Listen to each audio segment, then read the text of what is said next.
What's up, YouTube? Karat Juice Podcast here for another video. You guys saw that title. You saw the thumbnail. You know exactly what we are here to talk about today. Unfortunately, before we get right into the content though, go ahead and like the video, please, for the YouTube algorithm. Subscribe to the channel so you get more content like this. If this is your first time watching, I am your self-proclaimed common sensiologist. I'm here to give you common sense perspective on a lot of topics. And today we are talking about an incident that happened in the New Jersey area where unfortunately a New Jersey police officer allegedly struck and killed a pedestrian, and you won't guess what he did next. Keep watching to figure out what happened. So we're going to go right to ABC News for the report. And according to the report, which was published on November 25th at 10:43 p.m., officer struck pedestrian, then drove home with the victim's body, according to the prosecutor. You heard that right. This is a really wild story. So he allegedly discussed with his mother what to do with the body. So it says a New Jersey police officer faces a slew of charges after allegedly striking a pedestrian on a parkway, leaving the scene and then taking the victim's body to his home. Newark police officer Louis Santiago, 25, has been charged with reckless homicide, desecrating human remains, and other related charges after striking a pedestrian on the Garden State Parkway, according to a statement Thursday from acting Essex County prosecutor Theodore Stevens. So on November 1st, around 3 a.m., Santiago allegedly struck the victim with a 2005 Honda Accord he was driving and did not call 911. Bruh. He allegedly, let's see here. He allegedly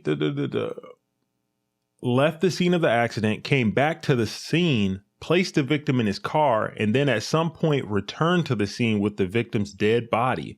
Santiago allegedly took the body of the victim, Damian Dymka, a 29-year-old nurse from Garfield in Bergen County, New Jersey, to his home in Bloomfield, where he discussed it with his mother what to do with the body, according to the prosecutor's statement. Oh my goodness, man. So there's a picture of Louis Santiago there.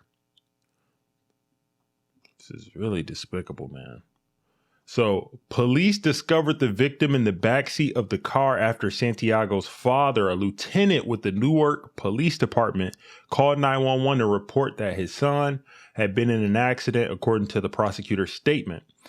Also facing charges are Albert Guzman, 25, of New York, who was allegedly a passenger in the car at the time, and Santiago's mother, Annette Santiago, 53, of Bloomfield, according to the statement. Both are charged with conspiracy to desecrate human remains, hindering apprehension, and conspiracy to hinder apprehension and tamper with physical evidence.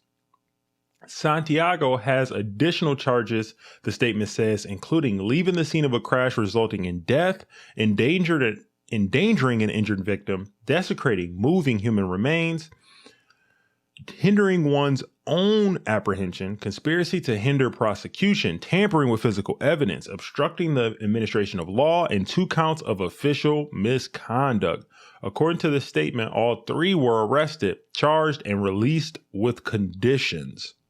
And when it says conditions there, that means conditions of bond.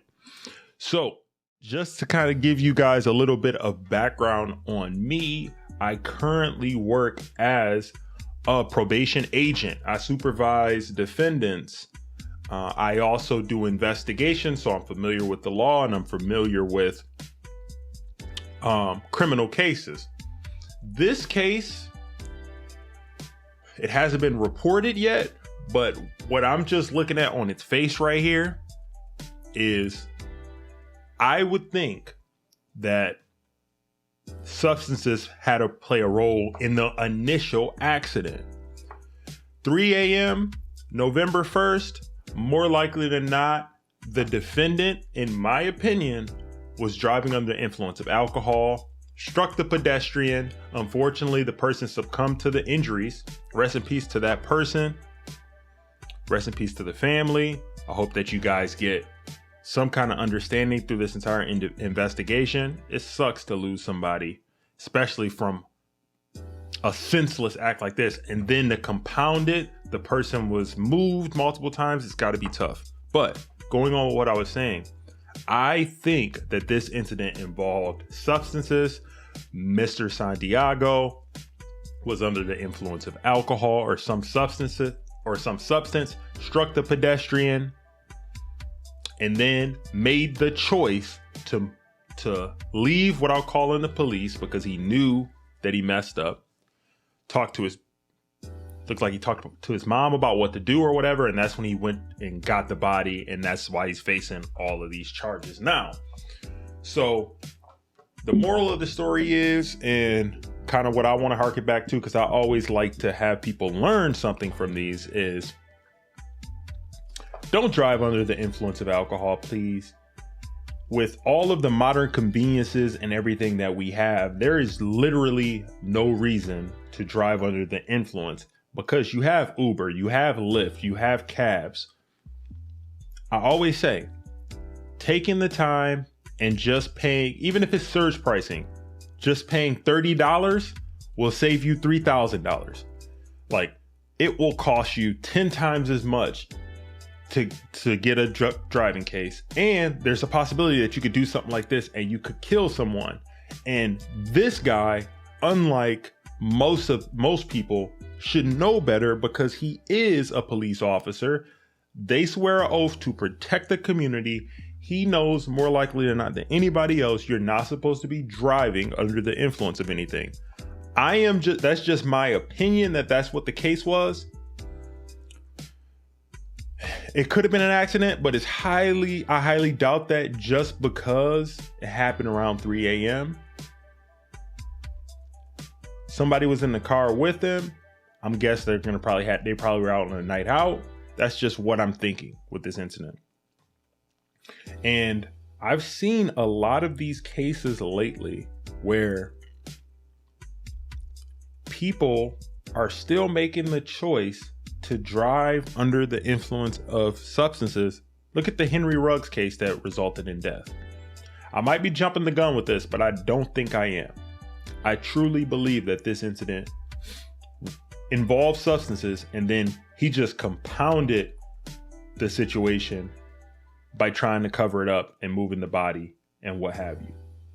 So don't drink and drive. Call Uber. It's not worth it. You will protect the community. You will protect your safety. And yes, it'll cost you some money short term, but it's worth it to have the peace of mind to know that you are being safe and that you're not harming the community and yourself in the process. And hey, that's been another video here on the Karat Juice podcast channel. I hope that you guys are enjoying the content. If you are, go ahead and like the video and subscribe to the channel so you get more content like this. Hit that notification bell, select all, so anytime I drop some content, you guys can get it. And also, if you have any thoughts about this, you want to give your opinion, let your voice be heard, go ahead and interact with me down in the comments. I love to hear from you guys and what you guys going on. Take care of yourselves. The next time you're in a situation and you've had a couple of drinks, you're out and you're not sure of what you should do in that moment, just take a deep breath and call an Uber, call a Lyft, call a cab, call someone you know, and get home safely. Take care of yourselves. Peace.